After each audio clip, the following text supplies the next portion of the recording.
Alright guys, welcome back to the second video of Unit 2. In the first video we talked about some basic chemistry, and I'm not going to go into that too much because you're going to see a lot more of that when you do your chemistry courses. What I am going to talk about in this video is a little introduction to some of the really significant organic molecules that are important biologically. And the first one we'll talk about is the carbohydrates. Carbohydrates are often called sugars. And they're very, very important biologically for a couple of different reasons. The main reason is this is the primary energy molecule for living organisms. Almost any cell you can think of, from bacteria right up to our cells, has a metabolic process that takes carbohydrates and breaks them down into energy in the form of ATP. So these are very, very important molecules in terms of an energy molecule, but they're also quite important for structural purposes as well. They're organic molecules, which means they're made up of carbon, and carbohydrates will have carbon, oxygen, and hydrogen, and will often find a ratio 1 to 2 to 1. So for example, if we're talking about a very common sugar that we see all the time, glucose, it has 6 carbons, so when you write the formula it's going to be C6H2 times X, so H12, and then O, and then another 6 oxygens. So this over here is an example of glucose. So not only are they important for energy, but they're also quite important for structural purposes. Carbohydrates come together, long strings of carbohydrates will come together, and they'll form the basis of plant cell walls, for example. So long strings of carbohydrates make up cellulose, and that cellulose is super important structurally to hold the plant cells together. So carbohydrates are super important molecule when we're talking about biologically important molecules. I guess we can start it on this slide, but in biology it's always important to look at how words are put together. And this is going to be a theme in this course. You'll have a really big, what looks like a really big complicated word, but if you can break it down into its smaller parts, it makes it so much easier to understand. So we've got a fancy word here, monosaccharides. So we're going to break that down into 2 parts. If you look at the first part, mono means 1, right? So 1. And if we look at the second part here, saccharides refers to sugars. So monosaccharide is a sugar that has 1 base molecule. So we refer to a monosaccharide, for example, a glucose is probably the best example of a monosaccharide, but we can also have galactose, fructose. So these are small molecules that can fit together to make up a much bigger molecule.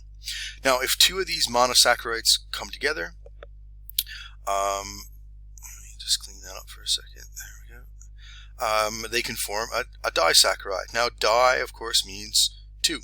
So a monosaccharide, 2 monosaccharides can come together to form a disaccharide. Many of these monosaccharides could come together to form a polysaccharide. Poly means many.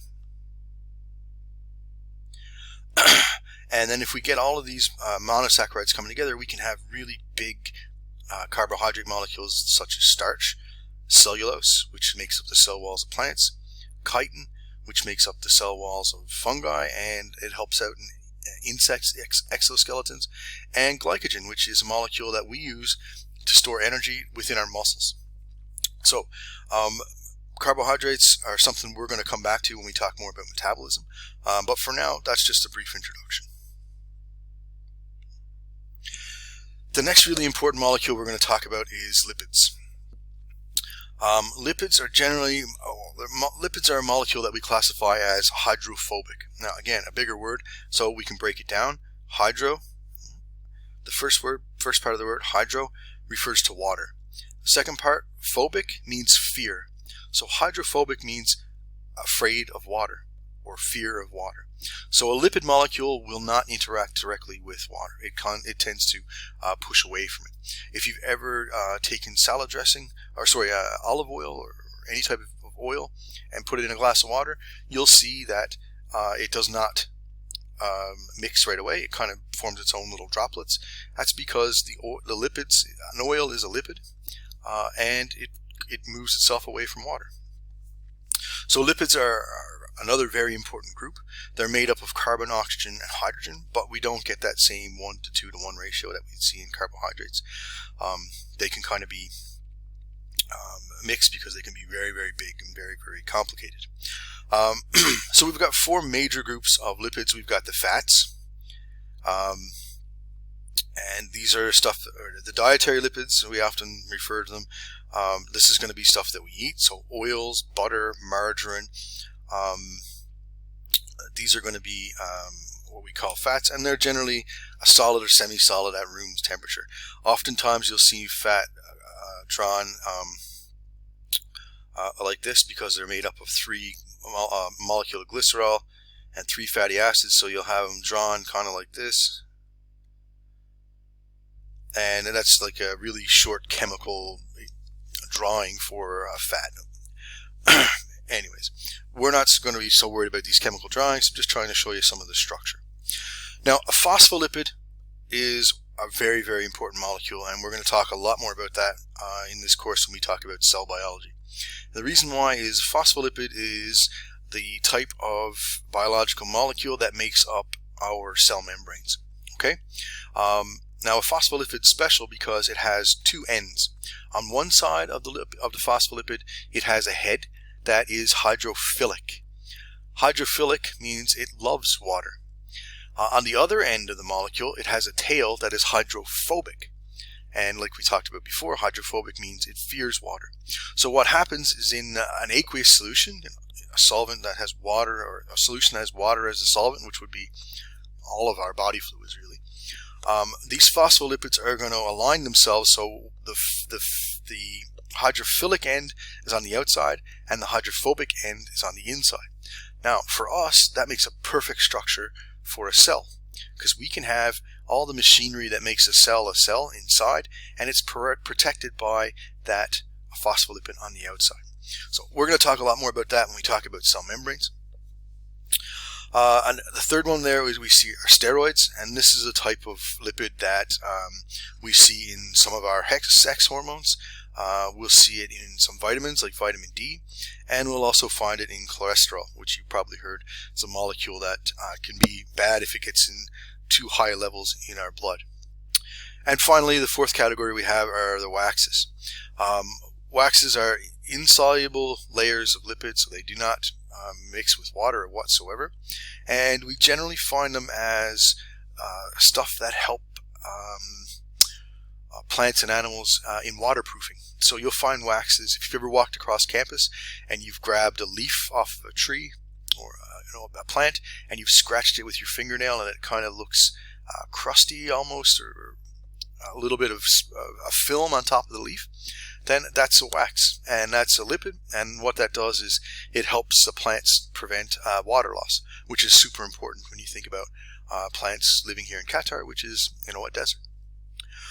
So lipids work as a functional barrier. It helps make up the membrane of the cell. It helps the plant prevent water loss. It also helps in waterproofing, and it can also be a very, very important energy molecule. The next organic molecule we'll look at are nucleic acids, and you've got their 2 common forms of nucleic acid, the DNA and the RNA. So deoxyribonucleic acid and ribonucleic acid, and these are molecules that help make up our hereditary material. So this is our genetic code. It's what makes you different than everybody else on the planet, unless you're an identical twin. Then it makes you identical to your twin. But these are large molecules. They're made up of nitrogen, carbon, oxygen, hydrogen, phosphorus. And if we just look at DNA for just a really quick second, we're going to talk a lot more about DNA in another unit in this course. We're going to find DNA in 2 forms. Now, 99 or 98% of the time, we're going to find DNA in the form of chromatin. Now, chromatin is just really long chains of nucleic acids inside the nucleus of the cell, and it just It looks like threads if you look at it in a a really high powered microscope. For the other 2% of the time, DNA is going to be formed or found in the form of chromosomes. Now, what happens during cell reproduction, the chromatin that's normally in the nucleus cell, it twists and it winds itself up. And when it does that, it gets shorter and shorter and shorter and thicker and thicker and thicker. And then it goes from chromatin, which is the long, thin threads, to these little thick blobs of DNA that we call chromosomes. So if you look at a cell under relatively high magnification, it's pretty easy to see chromosomes if that cell is dividing. It's very difficult to see chromatin because it's so long and it's so thin. The last group we'll look at in terms of biologically important molecules are the proteins. Now, these are large molecules. They're composed of nitrogen, hydrogen, carbon, and oxygen, and they're made up of monomers. Monomers are like little tiny bricks that come together to make a bigger molecule. So the monomer of a large carbohydrate is, that monosaccharide. The monomer for a protein is an amino acid. And you've probably heard of amino acids before. But anyways, amino acids join together. And when they do, one amino acid joins to another, they form something that's called a peptide bond. So if we have amino acids, 2 amino acids come together, we call that a dipeptide. If 3 amino acids come together, we call it a tripeptide.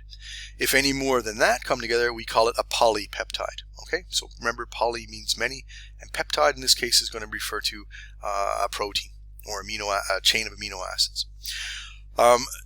Proteins are super important structurally. They form the parts of cell walls. They form the internal skeleton, cytoskeleton of the cells. And they have a whole bunch of functions inside the body, and we'll come back and we'll touch on different proteins in almost every unit that we'll talk about for the rest of this course. They form the basis of blood clots. If you've cut your finger, proteins are what's going to help it stop bleeding. They also form the basis of fighting infection. I'm sure you guys heard a lot about antibodies in the news, especially about COVID. Well, an antibody is simply a protein. So very, very important in terms of they can be hormones, they can be parts of the cell, they can have a part of our immune response, and one of the last things we'll talk about in this unit is enzymes. Proteins are enzymes. Enzymes are proteins. Now, enzyme is an incredibly complex protein, and a protein comes together by these long chains of amino acids like we just talked about. And when these amino acids come together, they twist and they fold over each other, and they give every protein a particular shape. So that shape is really important for enzyme function. Now, what an enzyme does in the body is it acts as a catalyst. And a catalyst is a molecule that helps a chemical reaction happen. It either speeds it up or it makes it happen, period. So you can imagine in our bodies where we have thousands of chemical reactions happening all the time, an enzyme is super, super important. Another thing about enzymes are they work at a certain set of conditions. So we get back to that idea of homeostasis where we maintain our body at a certain level. Then that's super important for proteins. If a protein gets outside of these conditions, then what happens is we get a condition called denature. And when a protein denatures, it changes its shape. And I'll talk to you about shape in the next slide. Some common examples of proteins, and we're going to look at the enzymes. We're going to look at these are catalase and amylase. We're going to feature those in the lab later this semester. Okay, so here's a look at how an enzyme works. So here's our enzyme right here, and you can see it has a specific shape. Now, an enzyme works on one reaction and one reaction only. Okay, so in this case, our enzyme works on these two substrates. So a substrate is what an enzyme works on. And these two substrates will fit into the enzyme right here, and it'll form the enzyme substrate complex. This has to happen in order for a reaction to occur. After that happens, you can see we've gone from these two products to a bigger one, and a chemical reaction has happened. That's essentially how enzymes work, and I'll talk to you a lot more about enzymes in class.